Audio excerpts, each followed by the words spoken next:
Do. Hi, everybody. Testing, testing. One, two, three. Testing, testing. I am live. So the camera will be off during this live, but I do want to show this shirt because this is so awesome. Gang, gang. God ain't never going. Get a new goal. Isaiah 5:4-17. It was inspired by that verse. And this is for Natalie Prater. This is one of her creations. Um, yeah, and I enjoy my shirt. I really do. This is really the background of my house, but I'm gonna turn it off because you don't need to be up in here. What you in here for? And so again, this is a Prater creation, Natalie Prater. She's a wonderful, wonderful creator. She's also a child of God, and this is what we're looking for. We're looking to do more business within our communities. This is the best custom made shirt I've ever had. I love the way it feels. I love the design. I love the creative mind behind it. And I had to make sure that I showed it. You will only know that it's a one of a kind Prater if you see this. If you don't see this, that's not what it is. So let us begin.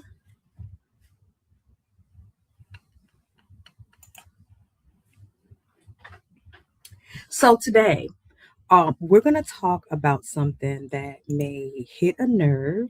Uh, it's real layered and it's probably going to hit more than a nerve, but it's in a good way.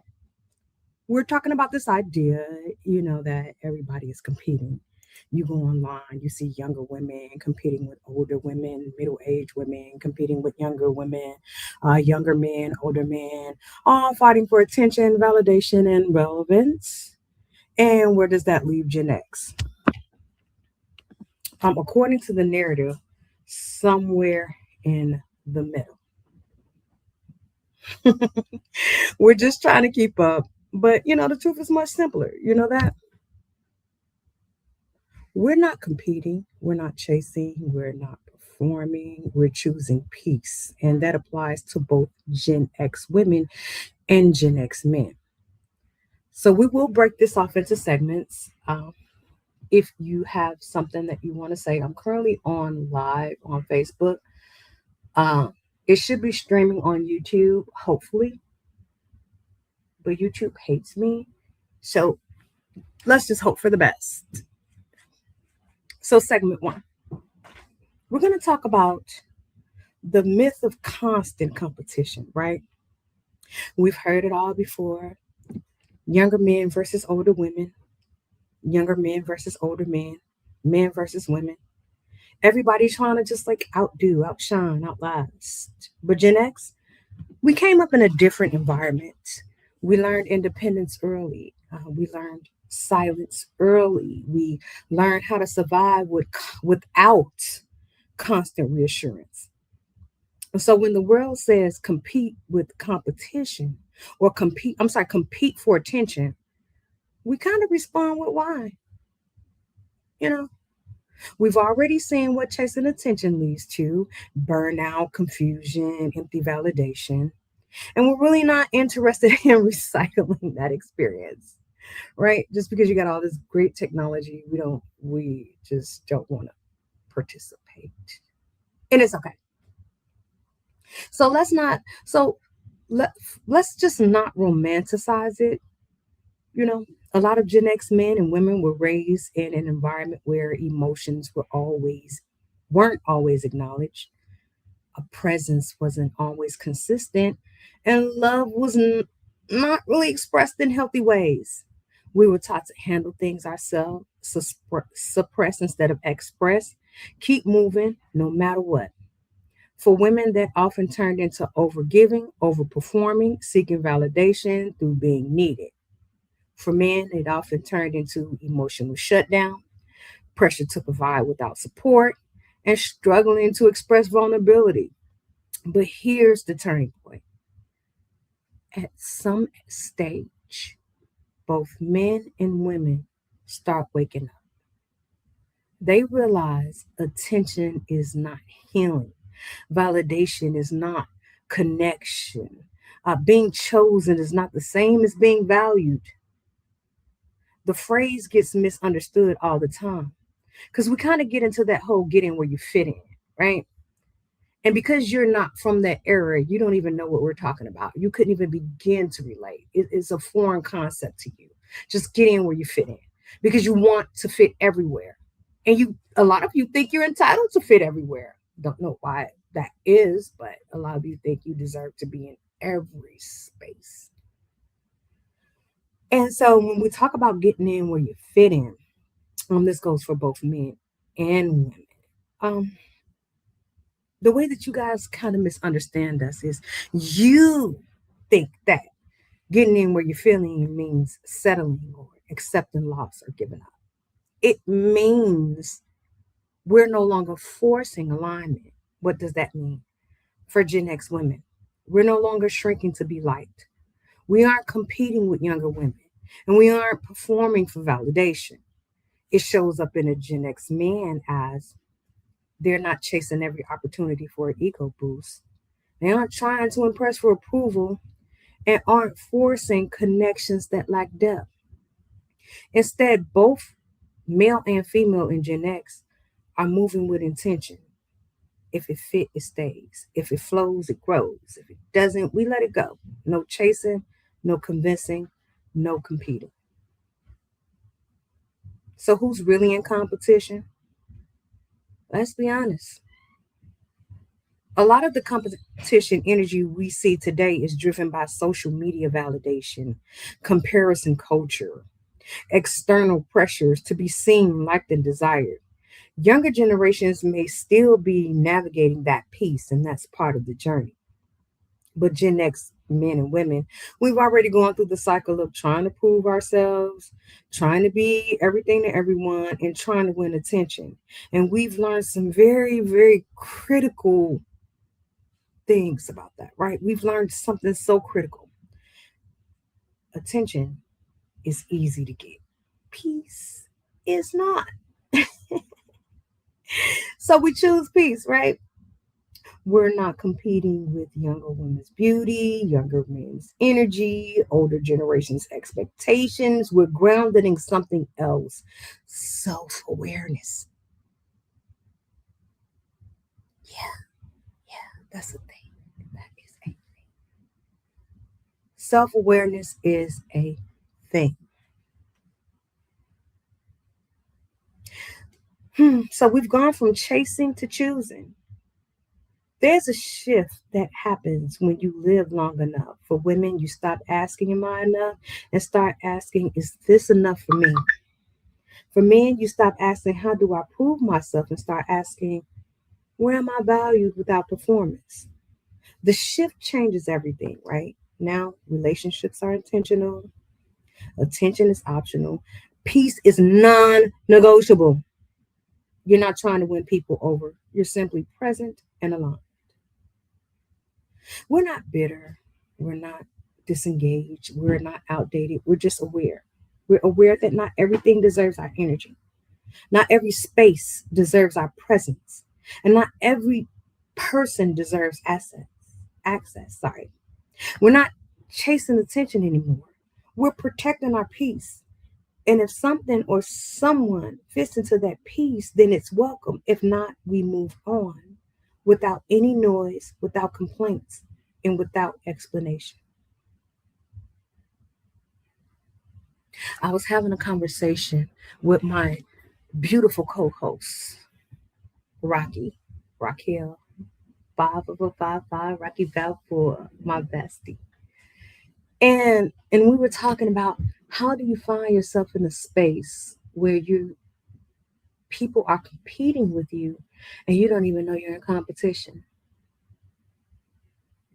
There are mothers in competition with their daughters, big sisters in competition with their little sisters, older men in competition with younger men, young men in competition with whatever. I mean, because there's so much stuff going on. Because you see, when I to the point where we got men in competition with women, but at this point, we don't care. We don't care. Um, and it's disturbing. These things are disturbing. Because a lot of times we enter into rooms and we enter into spaces and we're unaware that there's a competition. We just letting our light shine. Our lights are shining. We glow. That's what we do. That's what we do. We glow, we survive, we work, we hold on, we keep things moving. And that's what we do. We get up, we go to sleep, we go to work, we get up, we go to sleep. We're alive and we're not living. Nobody knows the pain, for lack of a better term. And I don't even know if it, I mean, yeah, it's pain because we have to address it. We have to tell the truth. Nobody realizes the pain that we've gone through as Gen Xers because we're taught to just let it go. We're taught, hey, doesn't matter. You know, get over that. Get over that. Get over that. And so we go through life trying to figure out how to get over it. And the whole time that I'm reaching out to you to help me and assist me, you can't even help me because your vision is clouded. Your vision is clouded because you're too busy trying to compete with me. You don't even really care what I'm going through. You just want to make sure that I'm not a step ahead of you. I can't talk to a 20-year-old. I probably could, but does she really understand me? Does a 20-year-old really understand the depth of what I'm saying? Because we have all these people, these kids that are in these classes for social work, right? And they're at school and they're learning all these beautiful, wonderful, different things, and all these things that they're learning, but they don't have any classes on how to deal with us. And they can't really deal with us because we are who we are. We are who we are. We're that different, peculiar people that they talk about. Like we are absolutely God's children, but we're baby's kids, right? We're baby's children too. We're that set of children that we're that set of children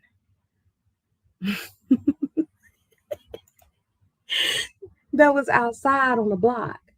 We was outside on the block, so we kind of sort of there's no textbook about us. There's nothing you can read in a textbook that would teach you how to communicate with a Gen Xer. I don't even care if a Gen Xer wrote it themselves, and that's because we're so weird, right? We're peculiar and it's wonderful, and we're enjoying this peace. We're enjoying this peace where we get to be weird, and we don't need anybody to tell us how we should be acting or behaving. We don't. We're clear. We're clear minded. We're clean. We're we're where we want to be. We're where we want to be. And then you have all these people, right? That'll come behind you, and they'll try to tell you how you should feel. Oh, you hit the wall. Oh, you're too old. Oh, you don't know what we're talking about. Like I want to kind of share this story, right? I am a 47-year-old Gen Xer, 47, almost 50. I was in a conversation with a 60-year-old woman.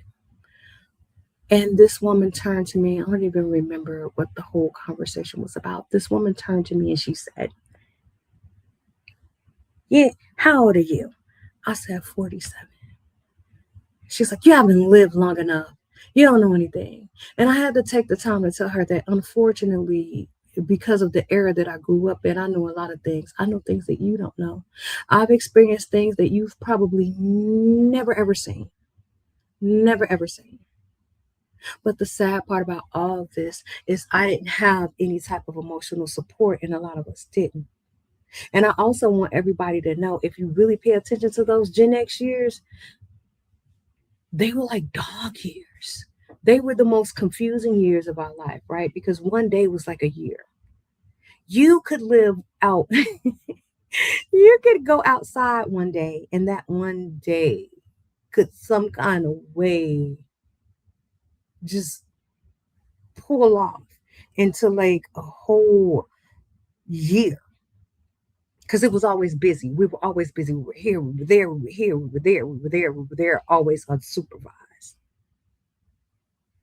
Always unsupervised. And no one would be there. No one would know what was going on. And now we have all these people that are just discovering. It's crazy, like all the things that we've been telling them, right? All the things that we have been telling them about what we've experienced, they've come up with all these weird scientific words. And it's kind of crazy because they call it anxiety. I'm afraid to be alone because of something I went through and something that I seen. I can't explain this, but I'm afraid of XYZ. We tried to explain this to our parents and they'd be like, shut up, shut up. I don't know what you're talking about. We don't know what you're talking about. And so what ends up happening now is they have all these weird names so that they can give us medicine, because they still got to get paid. We can't just be sick. They got to get paid off us too. They're not going to give us any type of Christian healing. They still have to make money. Got to make money. So they're going to give you sertraline. They're going to give you lithium. You wouldn't know that song if you don't listen to Everessence. It's called Lithium. Trust me, it is a dope song. It's kind of crazy because we have so much to think about and so many other things to worry about. So when we're sitting here and you're saying, oh, yeah, you're in competition, why on earth am I in competition with anyone? We have made achievements that our parents have not made. We have overcome adversity. We have raised children that aren't ours. We have raised parents. We have been in adult positions. Again, there were never conversations really about mental health. There wasn't really any safe spaces. So we kind of shaped our own thought processes. So now we come here in this day and age, 2026, 2026, and somewhere in that noise, we're placed in the middle. And they think we're supposed to keep up and keep trying to prove something or stay in the game. But it's kind of crazy because the truth is what it is. We're not competing, we're not chasing, we're not performing. We want peace, both the men and the woman. And what people don't always understand is this generation didn't arrive at peace by accident. We were shaped by things that forced us to grow up too early, to adapt, to survive. Many of us carry responsibilities that we didn't even ask for, things we didn't have a language for, and learn to navigate life without the kind of support that exists today. There were no support groups. There were no centers. I don't know. Like I hear people and they always talk about all these great places that kids could go, and when you was coming up, you was here, you was there, you was here, you was somebody always took me. I can't wait till you guys meet my co-host. She's amazing. Her and I were having a conversation where somebody told her when we were kids, somebody else would take us. Find your own way. We couldn't even rely on our parents. We couldn't even rely on them, and they thought that was normal. They thought that was normal to cook your own noodles, and I hate noodles. I hate noodles. And because it carries such a horrible memory, right? Like you would come home and those noodles would be sitting there. It went from the white pack to the red pack to the blue pack to the ramens. You, like to be honest, you was like balling if you had the red pack. But generally, we would get the white pack, the generics. The generics. So, like I said, many of us just carry responsibilities we didn't ask for. We experienced things we didn't have language for. And we learn to navigate life without that support. So, when people look at Gen X and think we're checked out, or that we're no longer competing, they're literally missing it. We're not disconnected, we're discerning. We've already done the chasing. We've already lived through the pressure to prove ourselves.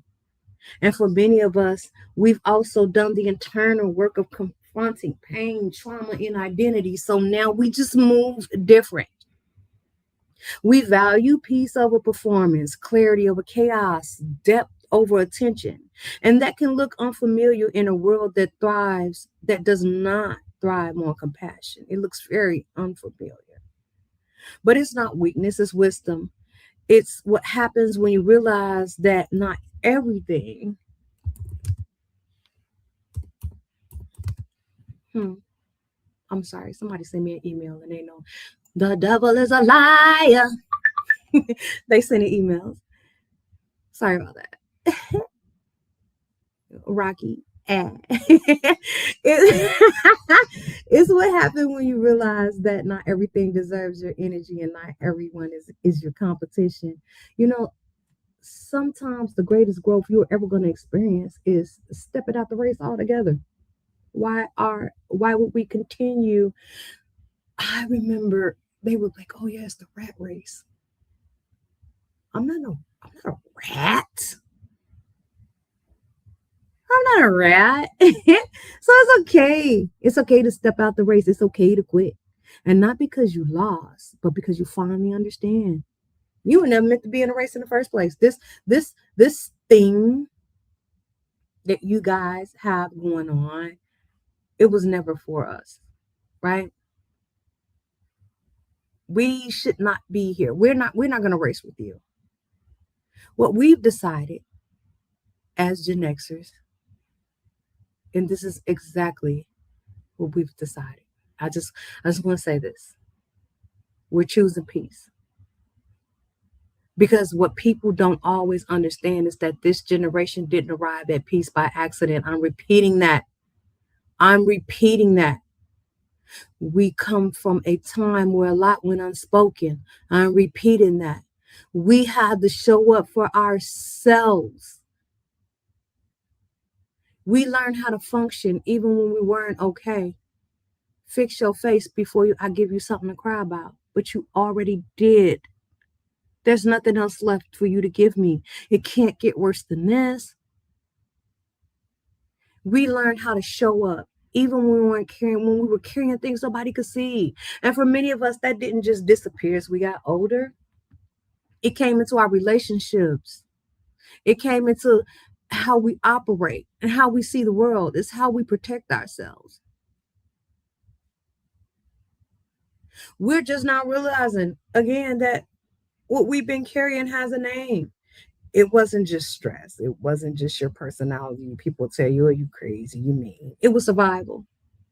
And once we came to that realization, some of us did the work. Our priorities changed. We don't want to prove ourselves anymore. We don't want to show up in spaces that drain us. We don't need validation.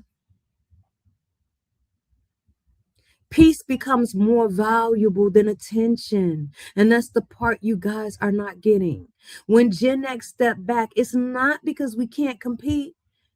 It's because we don't need to. We just don't need to. We lived enough life to know what matters. We've experienced enough to recognize what costs too much. It costs too much. And for many of us, especially those who have walked through trauma, peace isn't just a preference. It's a decision. It's a boundary. It's healing. And for me personally, the healing has also been spiritual. Because when you've been through things that shake your foundation, you start to ask deeper questions about life, about identity, about God. And what I've learned is, wait, I want to repeat that because I think I said that too fast. Because when you've been through things that shake your foundation, you start asking deeper questions about life, about identity, and about God. And what I have learned, and this is what I've learned, peace doesn't just come from stepping away from people or pressure. It comes from being grounded in something greater than all of it. For me, that's faith. That's learning how to be honest about what I've been through and still believe that healing is possible. I'm not defined by what happened to me, that I don't have to stay in survival mode, and that I can choose a different way of living. And that is what these conversations is really about. Not competition, not comparison, but awareness, growth, and healing. And choosing a life that feels whole. Not just one that looks, one that looks good. So if you've been feeling like you don't fit into the noise anymore,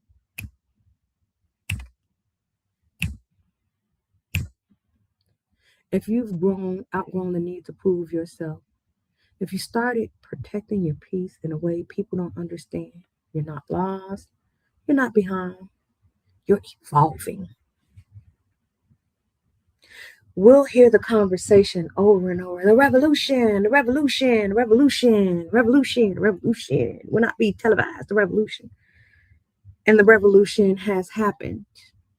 The revolution was won. We could eat that nasty food at Culver's now, because some of that stuff nasty. And we could eat it in Evanston. Not that it makes a big difference. We can eat that, but we can eat it now. But we still haven't evolved. We're evolving. Gen X is evolving, and it's evolving into a different creature. See, because we're realizing some of the things you told us does not apply to us.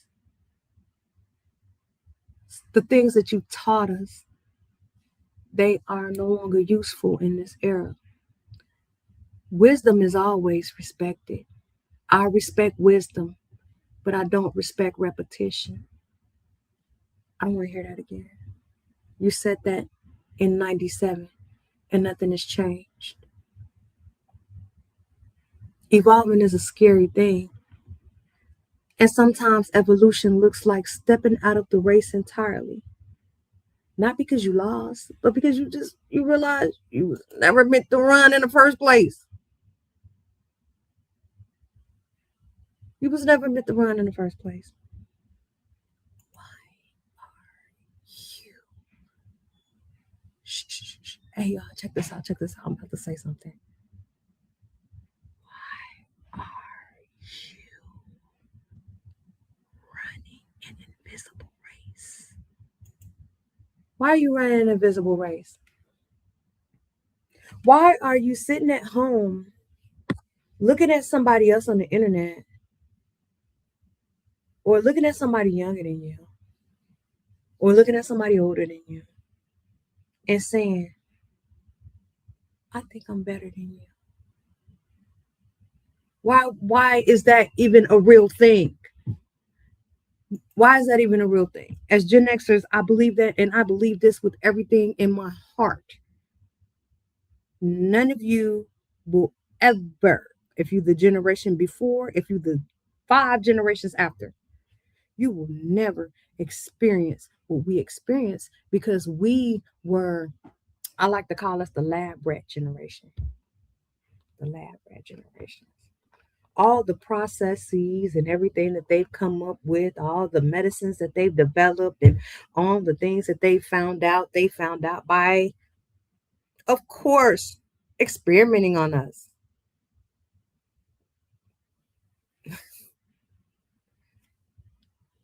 And that's the thing.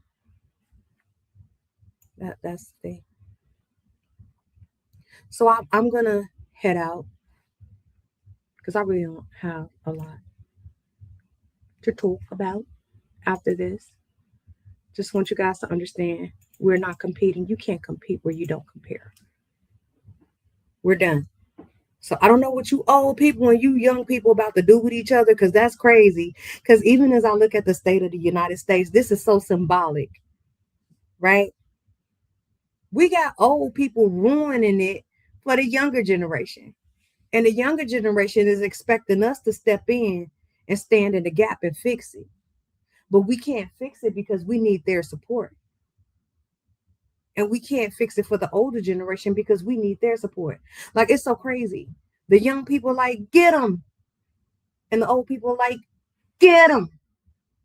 And we just step back like, wait, we don't know who to get. We don't know who to get. We don't know who to get. So I do want to say this again as we close, because I want to keep saying it. If you've been feeling like you don't fit into the noise anymore, if you've outgrown the need to prove yourself, if you started protecting your peace in a way that people don't understand, you're not lost, you're not behind, you're evolving. Evolving.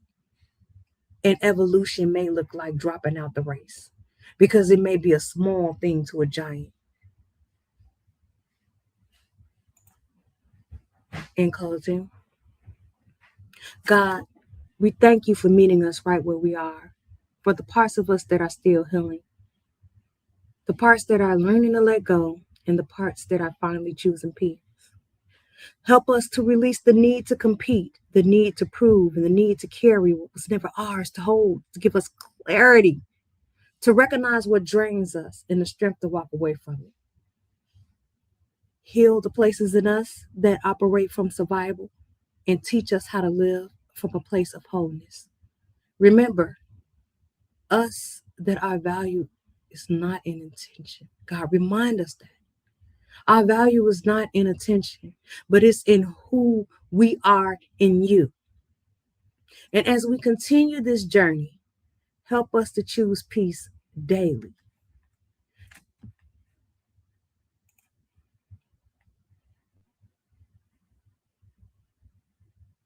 Help us daily.